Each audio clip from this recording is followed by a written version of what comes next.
We're going to get slaughtered by the Fudd factory for this one, aren't we? Yeah, you could say that.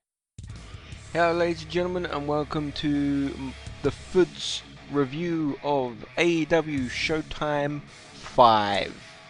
This show was not one of your best shows, but I'm going to start by saying something that was all the way through the show and say, Jamie, get yourself a better mic or something, because especially in that middle match I could barely hear what you were saying.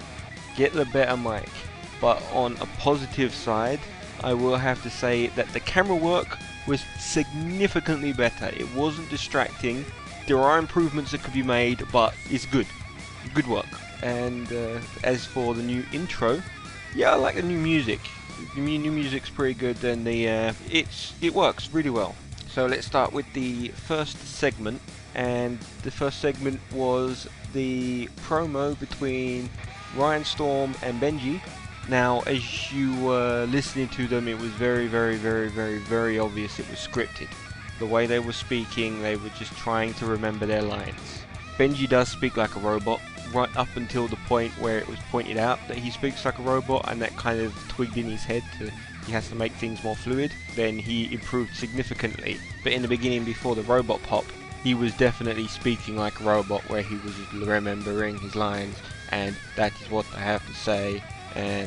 But Ryan Storm was doing it similar. He wasn't as bad as Benji, but he was just remembering his lines.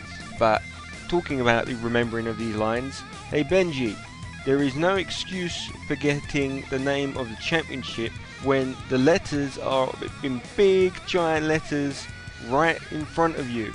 The letters AEW, big massive sign right in front of you where you can see it. All you have to do is look over the shoulder, and it's not the AE Championship, it's the AEW Championship. Come on, it's not like you've been in the company for years or anything.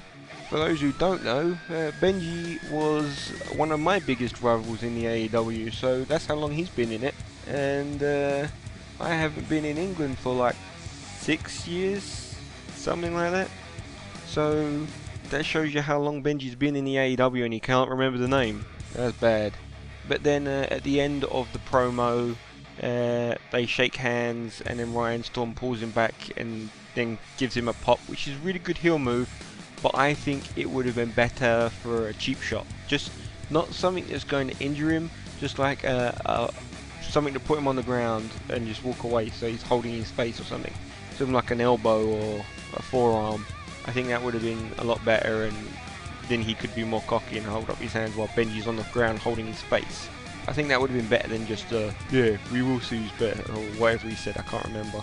Next we move on to the little Calva promo segment. It wasn't really a promo because he did very little talking, but that's perfect for the character. So the camera pans along all these words written on the wall, and if I have any criticism for this segment, and it's just a nitpick, and I understand this criticism because I've been given the same criticism with my 4 Druids trailer, is the panning across the writing on the wall to build suspense, and I understand that's what you were doing. It did drag on a little bit too long. So I understand it, and it's just a nitpick. It was a very good shot, but maybe cut off a couple of seconds. And then it goes to Calva in front of the candle, and I love that shot. And then when the woman asked the questions in that very peaceful, calm voice, I thought that was genius. Whoever decided that was what they're doing, and that was very well done. And then the whisper, Legion, just very quiet, you can barely hear it. And then the build up, and then the big giant Legion. I thought that was done really well.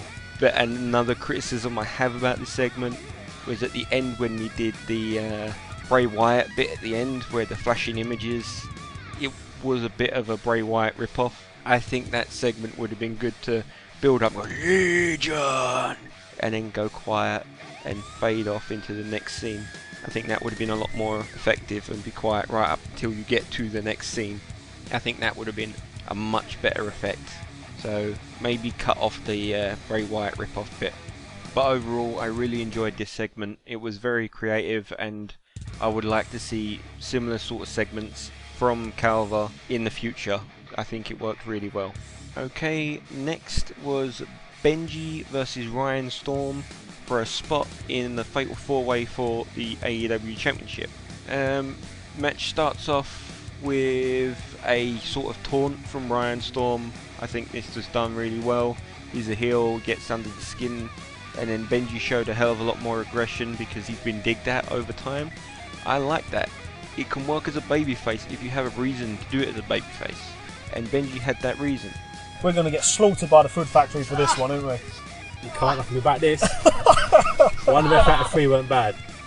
Now, I believe by this quote I just took out from Stuart saying that 1 ref out of 3 wasn't bad, he is referring to this match. It doesn't take a genius to work it out, because although I like to separate out all the characters into individual segments, I'm going to break that rule for this moment, and it's clear that Stuart is the referee in this match. And I have noticed he becomes very biased with himself when he's calling things and he's involved. He can seems like when he's commentating he could do no wrong. Where if we agree and take him as the heel bit, like I've said all along he should do, then that would be brilliant, because his characters are heels. He should still call out himself when he's reffing. When the Bruiser's doing stuff, I can understand they're going, oh no, the referee was in the wrong time, wrong place, or if the ref doesn't see it, it's not a crime, that sort of thing, if he does take the heel role. But when he's reffing, he should still call out his own mistakes. Saying I am the tallest person in a room full of little people isn't exactly a big statement. No, he was the best referee of the night, but he was still pretty bad. He made some big mistakes during this match. One of the biggest ones is he moved really, really slowly. Whenever he was getting into position, it was he was just walking. He wasn't like jumping and running and diving. You should really watch WWE referees and see how they move, because he was just like dawdling. And if this was an actual competition and it wasn't predetermined, which is the illusion you're trying to give off that that's the case, I would be mighty pissed if the referee moved like that, because if it takes a second to get to the shoulders, then that's a 1 count. So if they kick out on 2, then they could have taken the free fall, and it's the referee's fault. He's not supposed to be a factor. So you want to get there as fast as possible. And he's positioning. A couple of times he positioned himself in such a way where he could only really see one shoulder. He has to be seeing both shoulders. Yes, he's the only one that really called out rope breaks and counted for the knockouts. That's good. But just because you do some good things doesn't mean that you can forget the bad. Just because you did some good things that other guys didn't do doesn't mean you can forget your bad. Stuart was a bad referee tonight. He just wasn't as bad as everyone else. But I'm going to put my referee criticisms on pause. Yes, more are coming for now.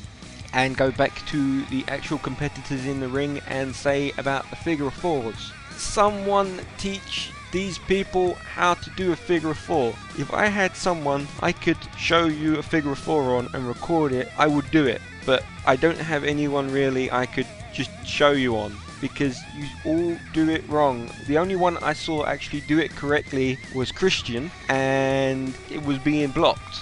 But it was the closest thing to an actual figure of 4. The leg, the crossed leg, i.e. the opponent's, the one on the ground's right leg, should be on top of the left leg, not underneath. If you put it underneath, there's no pressure whatsoever. If you put it underneath, you might as well flip them over and turn it into a verified sharpshooter.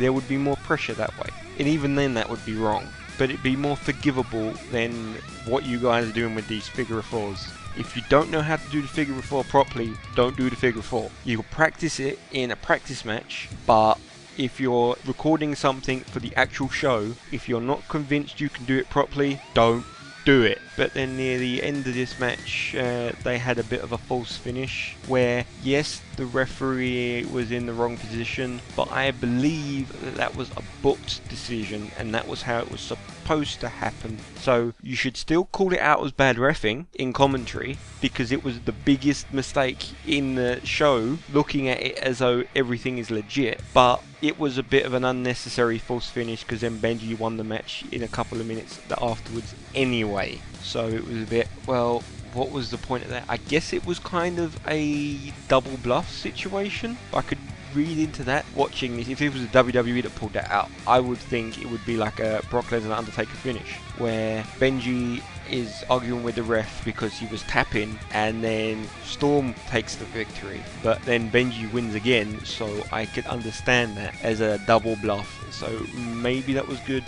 This is a little nitpick, but it wasn't really necessary. Although again, the referee's comments in this match, it did make it blatantly obvious that it was a booked position, that he knew he was tapping out, but he didn't call it. So he should have. He wasn't tapping. He wasn't tapping. I didn't see any tap. Not this match is continuing. This match is continuing. No, that's not what the referee would say. Referee is like, I didn't see any submission. I didn't see it.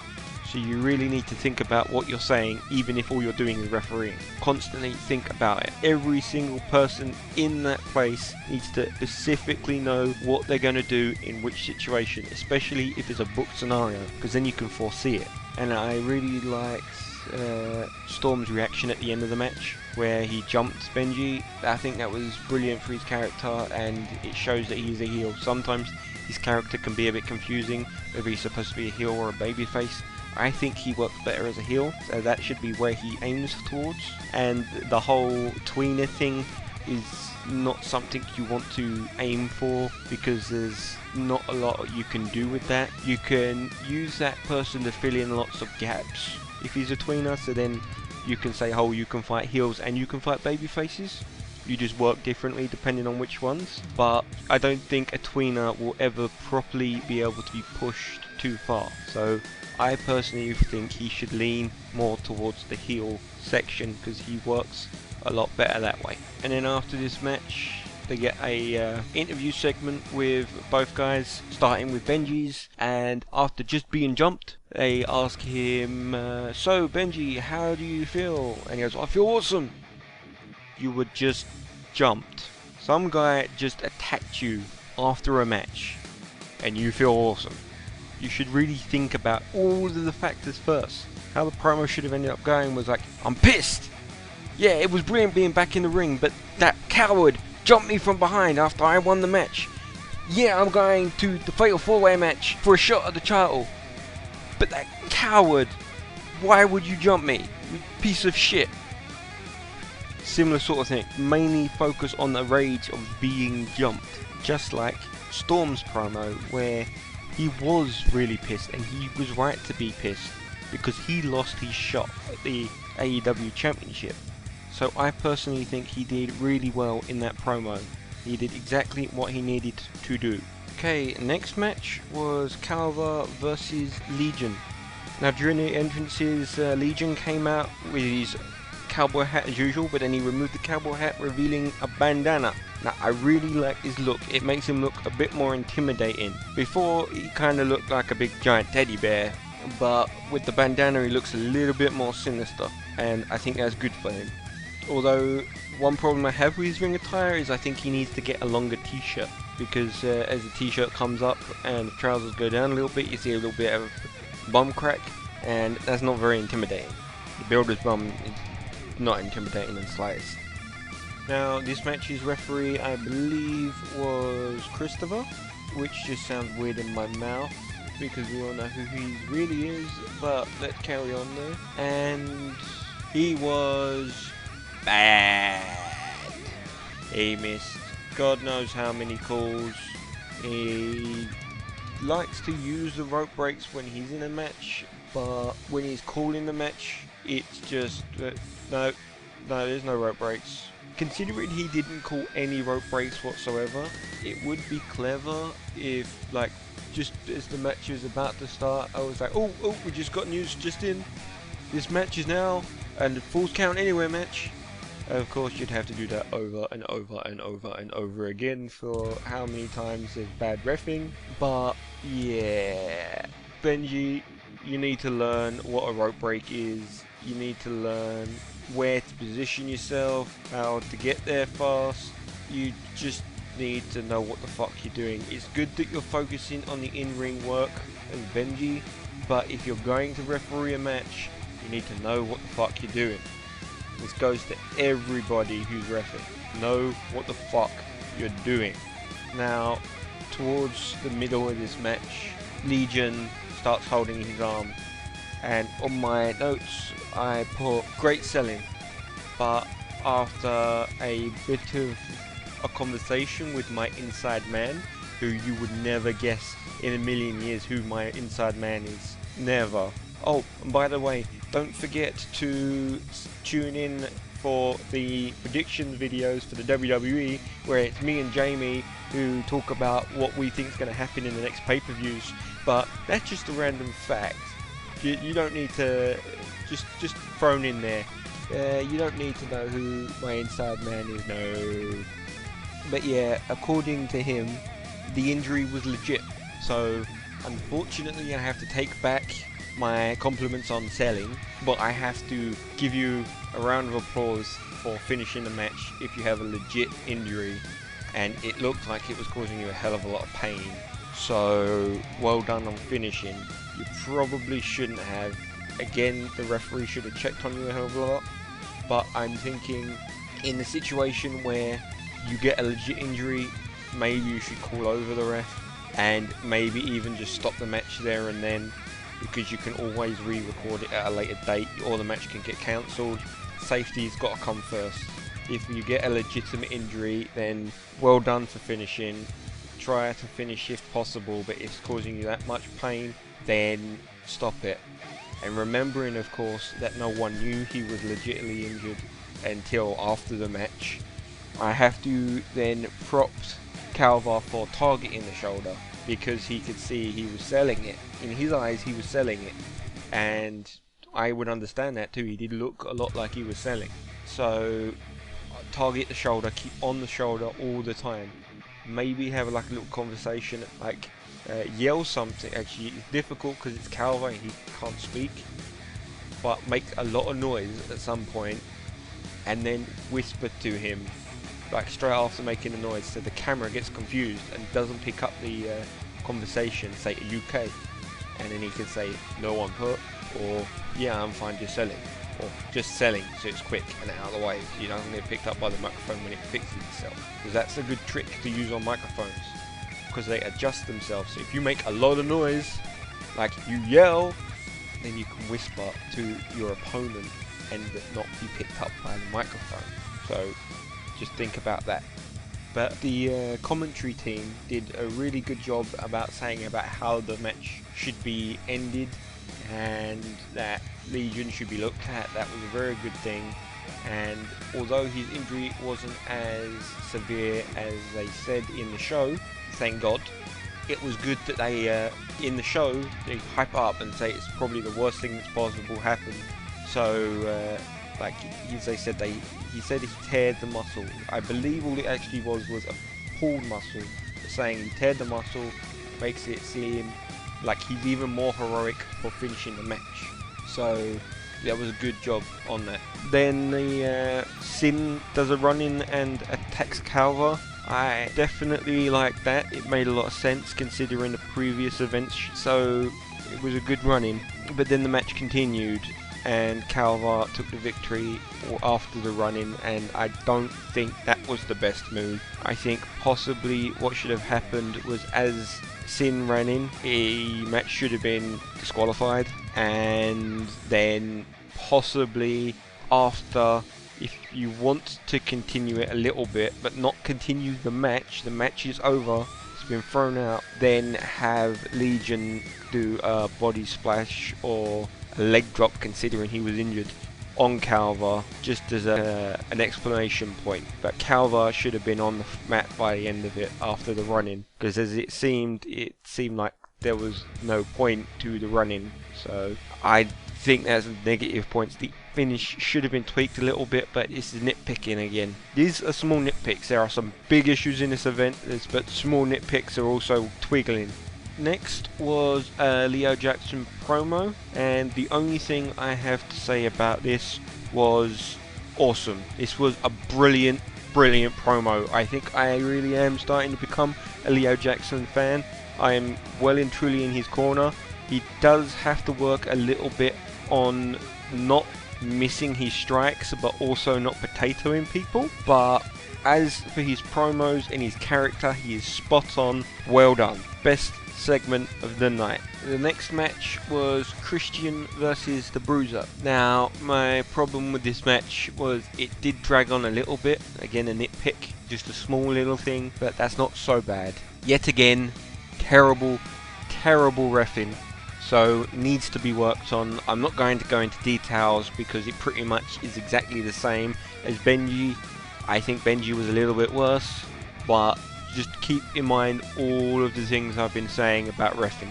Right, as for Bruiser, I think Bruiser needs to work a lot on his psychology. The way it should work is Bruiser starts ridiculously overconfident because he's in the ring with a kid in his eyes. He's like nothing.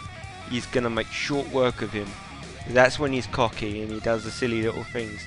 Then Christian has a comeback and puts Bruiser on the ground a few times, keeps on top of him, and then Bruiser has a comeback and gets a little bit more aggressive, and possibly Christian has another comeback, and then Bruiser gets a bit of frustration. That's when he takes the shortcuts and as the ball shots and the rake of the eyes and the sort of thing, and that is the way you finish the match. After he gets so frustrated and then he hits his big finisher, and then at the end that's when he's like grr. And then Christian comes out looking really good because he gets some moves in, and the commentary should be continuously building that Christian's an underdog. He doesn't stand much of a chance. This is going to be an uphill battle for Christian. Bruiser is one of the best in the company. He's the champion. This sort of thing. Continuously build Christian. I think this is what this match should have been.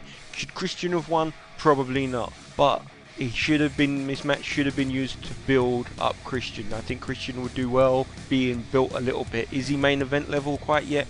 I'm not too sure. But if he's built up a little bit, then that will help a lot. As for Christian, his strikes have got a lot better. He's a lot better at selling, and there's not much else to say. He's improving significantly. I do think he could possibly be a big player at one point, but right now he just needs to continue building himself, continue working on all of the stuff possible. As I said earlier, he was the only one to successfully pull off a figure 4 leg lock, even though it was blocked by Bruiser, but still managed to get it looking right. So well done on that one. Another point I should go into is right near the end of the match, Christian was in Bruiser's submission. I'm sorry, I can't remember what it was called, and he sort of passed out and they did the drop of the hands, and then he saved himself before the third one, and then the match continued a little bit longer and they hit the big finish. I personally think that should have been the end of the match, that Christian should have passed out. Then they could have built it like he never gave up. He passed out. He couldn't take any more of these punishment, and he didn't go until he couldn't physically take any more.